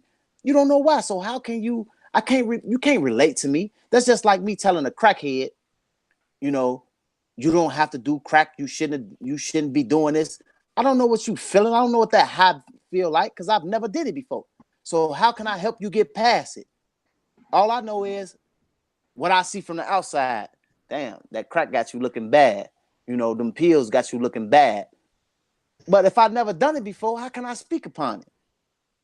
You know, heroin addicts, crack addicts, whatever they problem is, you know, alcoholism. I can't tell you about that because I've never done it. So how the hell you gonna tell me about my anger problems if you never had an anger problem and you just got angry? You do got an anger problem, motherfucker. You just got mad at me and kicked me out your class telling me I'm disrupting you. So you need help too. Like for real. I don't understand that. But a lot of But these they only there brothers, because of the main reason they there is for the money. a check. It all reverts back to the money. But I brought that up because that's what a lot of our youth in the community say. Like, how you gonna tell me something? You don't know what I go through out here on these blocks. You don't know me? Little brother, I've been on them blocks. Hell, I was just on them blocks weeks ago. I keep telling y'all, I'm not gonna tell y'all no lies like I'm no changed man. Like I was just out there doing my thing, whatever I had to do to eat by any means necessary.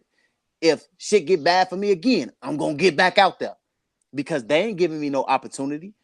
You know what I mean? They not, because they looking at the fact of something that happened damn near 30 years ago. You still holding that over my head. Just like if any of you people that's watching, go Google my name right now, Torian McGee.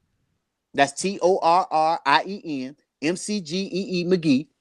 It's first thing gonna pop up when you Google is a fucking mug shot. I ain't been to the penitentiary. I got out the penitentiary damn near 8 years ago.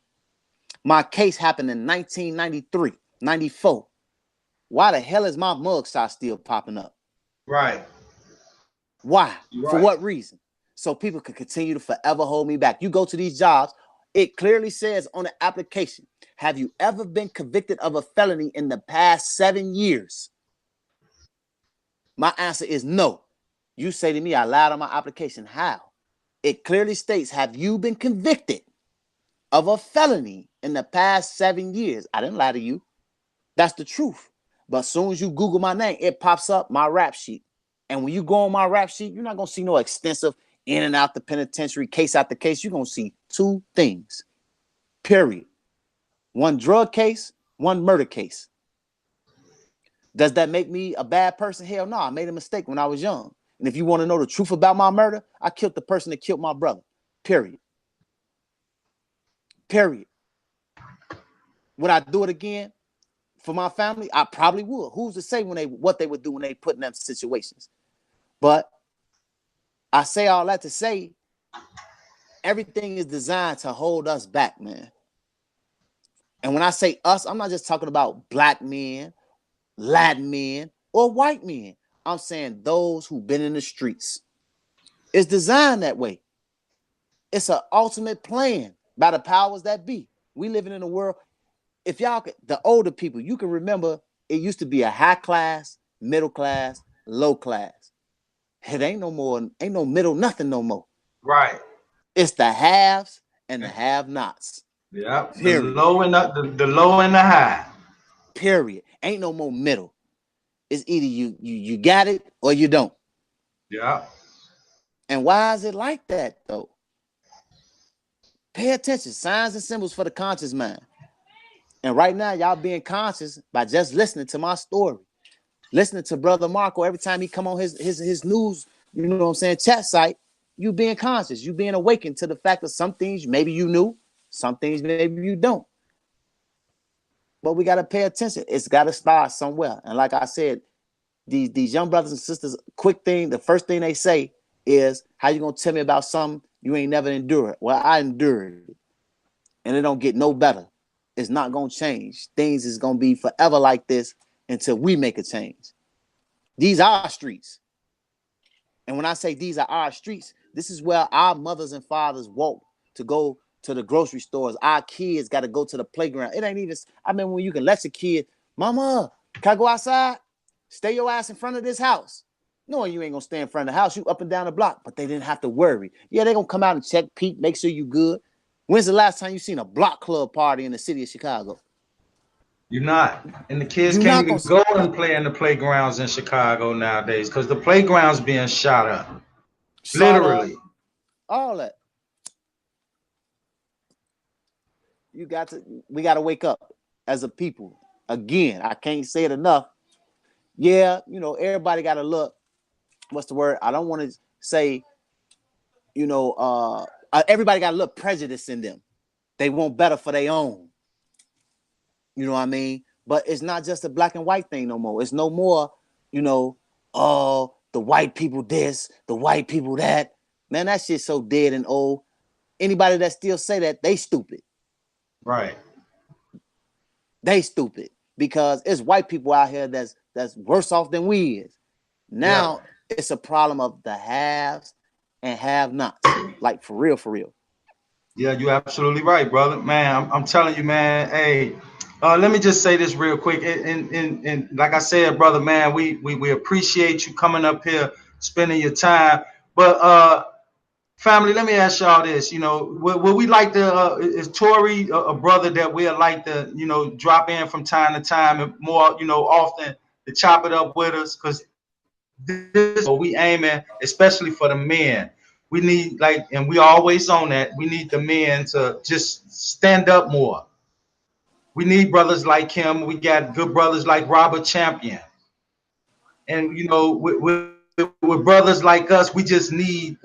We all together. We all can get better. Like Tori was saying a little while ago.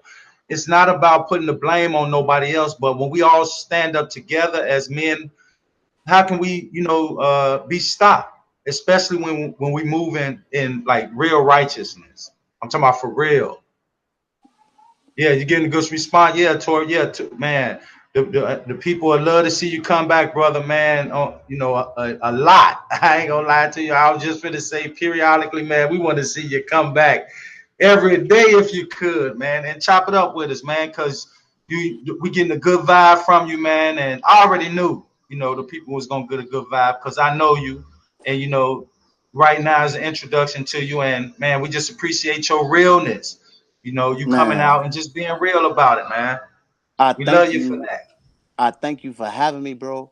And hell, like for me, this is a platform for me to just vent because that's another thing. Like these brothers and sisters, they don't have nobody they can just talk to, and just listen to their problems or listen to their issue or why they is the way they are, or why they've done the things they've done. So many people just I don't want to hear that. I got my own issues.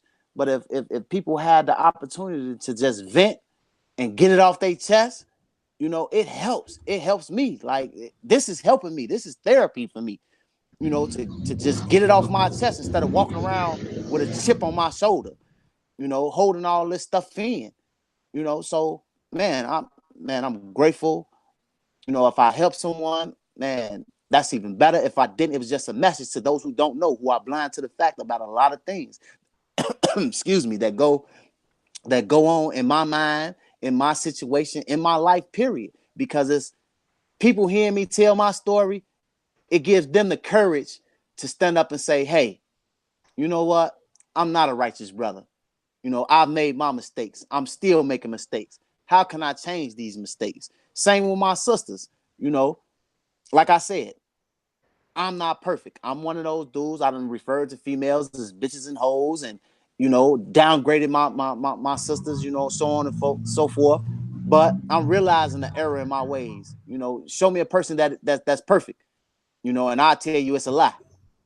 Nobody in this world perfect. We all make mistakes and we got to learn somewhere, and I'm learning. You're never too old to learn. I don't care if you 67, been on this earth 60, 70 years, you never too old to learn anything. So if we can accept that, from the age we able to speak until we own canes and can't help ourselves, got to be, wiped and bathed, if we can accept that, that's progress. And that's all we're looking for is progress. That's the main word, progress. And progress starts with you. You as a person, as an individual. When you do that, you'll see a lot of change. And when I say see a lot of change, not in your community, just within in your household. Once you deal with self first, you'll see the change in your own household. And once that occurs, then as a people, again, not just talking about Black or Latino people, but just as human beings, you know, right now we living like savages, man. That's what we are right now, savages. Yeah. And that's what these people want us to be, savages, because then that gives them the right to do the bullshit they doing. CPD, LAPD, or wherever it is you may be, Chicago, Tennessee, California, Atlanta, across the world. It ain't just us in Chicago that's going through it. People going through it everywhere, man. From the smallest things of, you know, fathers not being there, irresponsible mothers, you know, what have you. We got to start with self, though. Again, I thank y'all for having me. I love you for it, Marco. You know what it is, bro. Man, I already know, brother. Hey, I'm telling you, man, the chat, man, after the video, you can go back and look, man, and witness what I'm saying. The chat, man, the family loving you, brother. We want you back as much as you can come back, brother, man. We got your back, man. We appreciate you coming up here, just being open and honest, you know, about your story. Hey, look, man, your story is what we aim for every day, Tori. This is what we talk about. These are you touched on the issues, man, that we fighting every day. You'll fit right in with this family, man. You already been accepted into the family, man. You know, man, I can't thank you enough, man. You came in here and you shared so much with us, man. And I love you for that, Tori. Hey, I love you too, bro. Yeah, y'all. If you don't mind, though, I was gonna ask, you know, take a few questions from the chat. You mind asking a few questions, brother? Indeed. Okay, if anybody got any questions for the brother Tori, you know, he will answer. Anybody got any questions? You know, you want to ask the brother Tori? It's no question you can't ask. Whatever you feel, I don't feel nothing. I don't take nothing offensive. You know, I'm ask away, and I'm gonna give you the most honest answer I can give you. And yeah, man, we appreciate you that, man, cause man, especially man, coming through and just giving your view on the violence with the youth, man. And like we said, we both said it's not just here in Chicago, it's happening everywhere. We got to take some type of responsibility and try to get a hold on the youth. You got to try to get a hold on the youth. But yeah, I'm somebody waiting on see if somebody will come with some questions. And yeah, Tori, the people that you see with the wrenches, you're gonna when you go back and you look at it, you're gonna see some names in the chat with wrenches by them. You know, that's we all family in here, but you know, that's the family that's controlling the chat. They make sure that we all straight. When somebody knock on the door coming over here, try to you know, come where we at, that's the part of the family that check them at the gate. Okay. You know. So they got our back. Everybody in here, man. We got everybody over here, man. Beautiful people, man. I done, and to be honest, man, everybody that's on here now, man, I done met them all on YouTube, man, and I love them. They support me. I support them, and that's what we're about, man. We're about doing what we got to do on YouTube, whether it's sharing ideas or just touching down on what needs to be touched down on.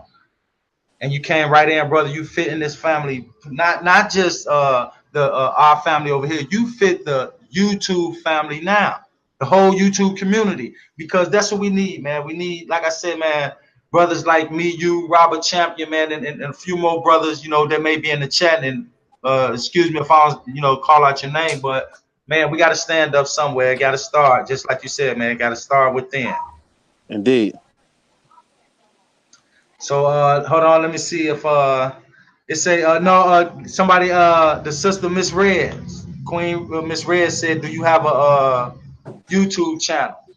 No, I don't. Not at this particular time. I don't. I do have Facebook, Snapchat, Instagram. On Facebook, my name, Torian McGee.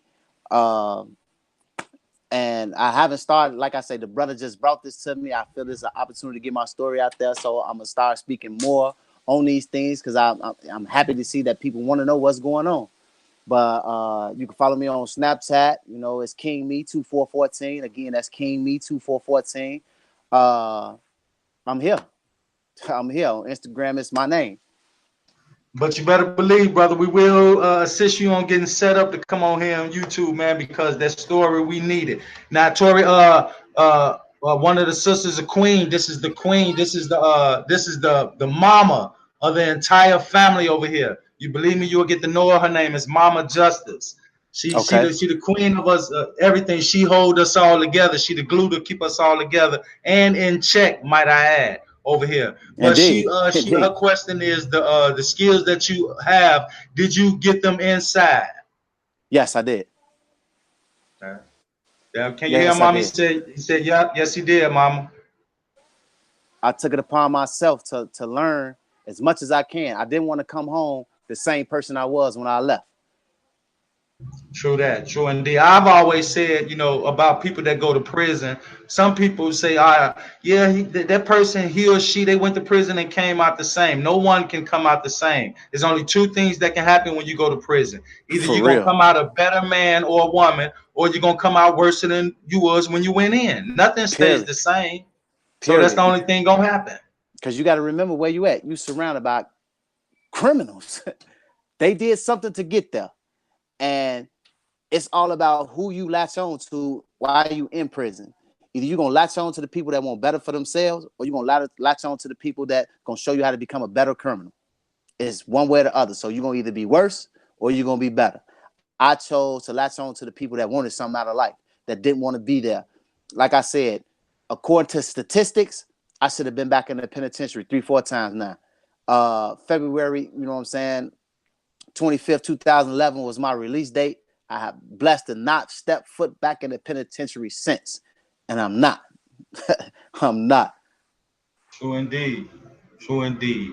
Okay, Tori, we got Queen Maria Bowman. She said the sister want to know. She said, why do they hold self defense?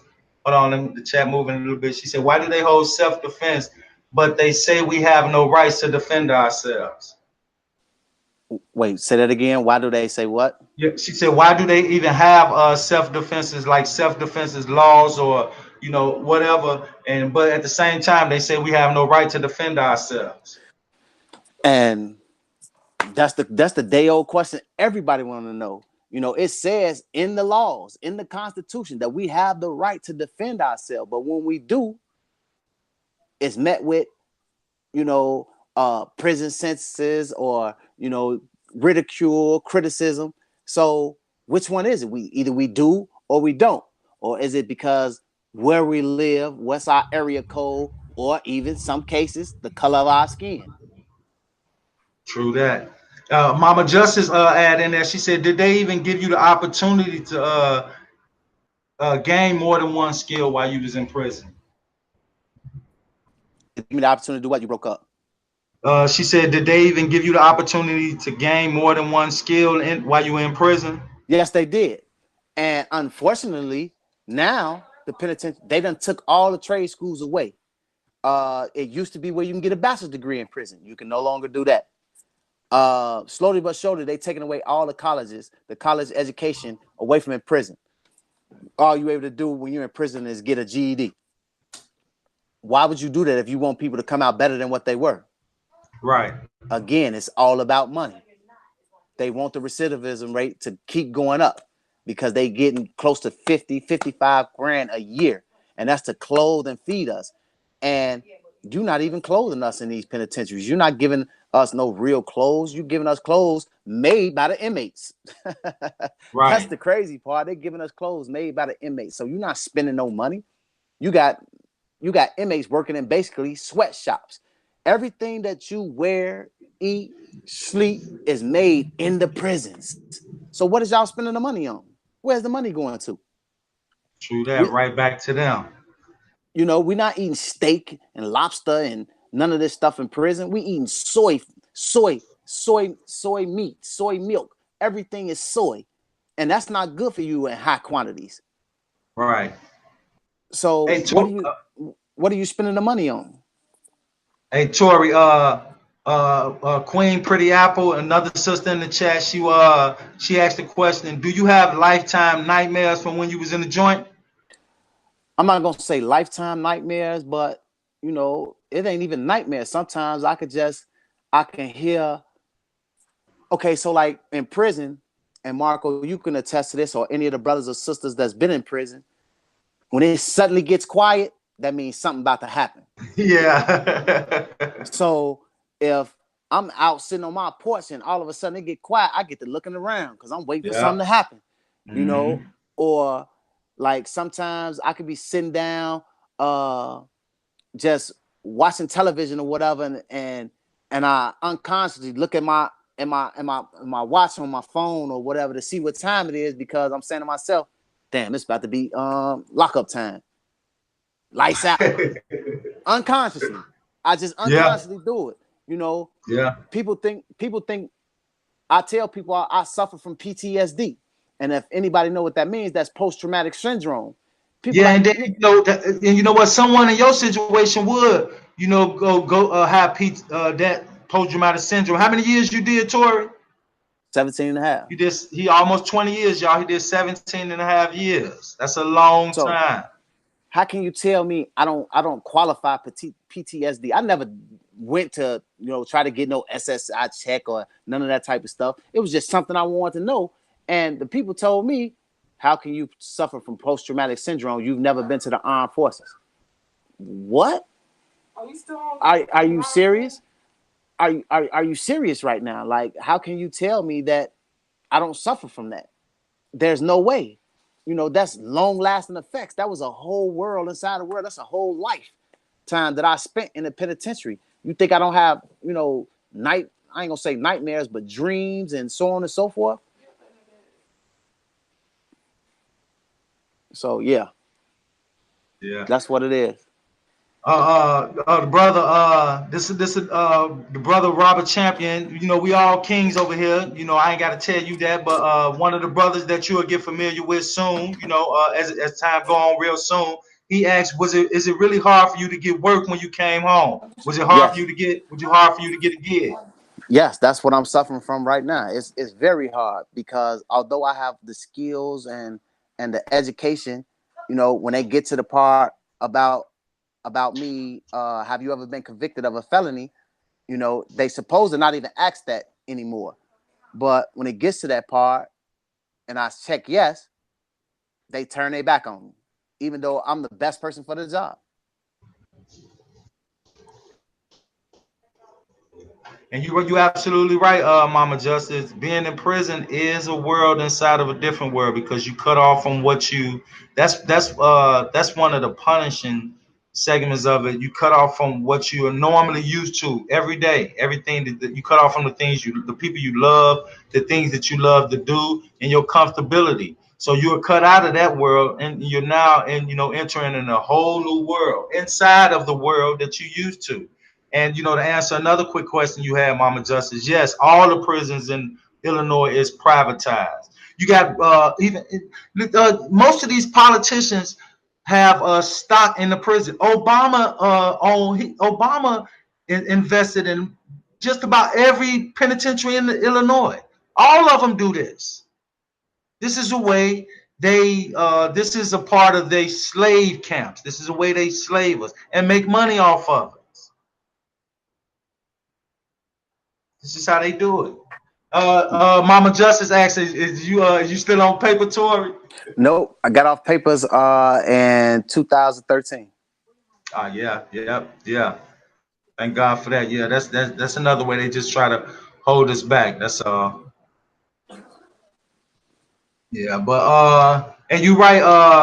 Donna Price, she said something. Yeah, you're right. A lot of people do suffer, especially what's going on now is with the youth. A lot of people do suffer from mental illness, and that's something what me and Tori can attest to. And a lot of people, I gotta say a lot, because a lot of people have been to prison. Let's just keep it real. A lot of us have been to prison, and a lot haven't. But the people that have been, one thing we can witness is that mental illness inside the prisons, especially in Illinois, is crazy, y'all. They get people, and like Tori was saying earlier, they get people in prison, diagnose them with all this type of stuff, give them these drugs that doctors on the street never even heard of. So now you got a kid that maybe went in the joint 2-3 years, but while he was in there, he was taking all this medication. So one thing the prison will do, they will give him papers and prescriptions for when he go to the doctor for just to keep this mental illness, for him to be loaded on some type of medication. And so a lot of the problems we seeing in the street now comes from that, because and let's be real, a lot of people that come to prison, they be strung out on drugs and everything when they in prison. So it fits their world to come to prison, and then here it is, you got the prison pumping all these drugs in them. All they really want is some form of drugs so they can get high. On the street, they're getting high off one thing, and then in the prison, these people giving them something else. So when they release and they go back into the street, it's a cycle. It's a cycle, man. Bro, Tory, man. Robert Champion, King Robert, man. He said, man, keep your head up, Tory, man. God got it all in control. You will receive a job soon. Just continue to pray and be faithful, brother. Indeed, I appreciate it, brother. Blessings. Everybody in the chat, man, they saying they love you, man. Like I said, you'll be able to go back and see it, man, and hopefully, man, I know it will, to bring that smile to your face and your heart, man, and let you know that, man, you family now. You're gonna always be accepted. I want you to come up here, man, every time we come together. Indeed, if you could, bro. man, every time we come together, and we will assist you, because your voice is needed. Your voice is needed, man, in this whole entire community, on and off the internet. Your voice is needed, man, and we're gonna show you. Make sure you get that channel, and when you do get that channel going, man, we're gonna be right there to support you every time you go live, brother. Indeed, bro. Blessings. Man, you already know, man. Hey, y'all, we're gonna get ready. Liz Line saying peace, brother. Let me go back to oh yeah, she said peace, man. Everybody's saying showing love. Tory is saying, the brother Robert Champion said your name is now King Tory. Indeed, yes, sir. I appreciate it, bro. Most definitely. Yeah. Hey, man. Empress Jacqueline said, man, if you had a book, she would buy it. It's funny she say that. As you know, you've read my book. Yeah. You sure do, y'all. The brother did write a book. Yep. Go ahead, Tory. I've written several books. I just haven't had the chance or the finances to publish them. But the brother tell you it's my story, rough, rugged, and raw. You know, I don't know how to get no raw. Like the brother, he knows me. I spoke exactly my story, and yeah. I think it's worth reading. You know, the title of the book is So Many Choices, Too Many Consequences. And it's my life. It's my story. Right there on 71st. I'm gonna let y'all in on a little secret about the brother too. You already know what I'm finna say. This especially for the sisters, the queens. Tory can sing, y'all. That brother got a beautiful voice. That brother he can't sing. That brother can sing. Man, hey, look, y'all know how this is what the brother used to do, man. Late night, man, when we was in prison, man, and that brother, man, that just started singing, man, and he was the radio station. He helped so many brothers, man, just take our minds out of the place we was in, take us back home, and just man, the brother was a blessing in there, man. Always been a good brother from the day I met him. We went through the struggle together, man, and we where we at today. And y'all, only thing I can say, we got a new family member today. We got a new family member, and that's King Tory. Yeah, we're gonna get ready to punch up out of here, man. Tory, again, man, thanks for coming through, man. Hopefully to see you every day if we could, brother. You already know. Hey, just hit my line, bro. Hey, Tory, Pretty Apple says, sing something now. You always do this to me, bro. I promise y'all the next one, I got y'all. Okay. We're gonna hold Tory to that, y'all. He said the next time we see him, which gonna be tomorrow, because I'm gonna try my best to have him right back up here tomorrow, y'all. We're gonna have Tory, man, push out that beautiful voice God gave him, man. And man, like I said, we got a new family member, Tory. We love you, man. And we can't wait till you come back up here tomorrow.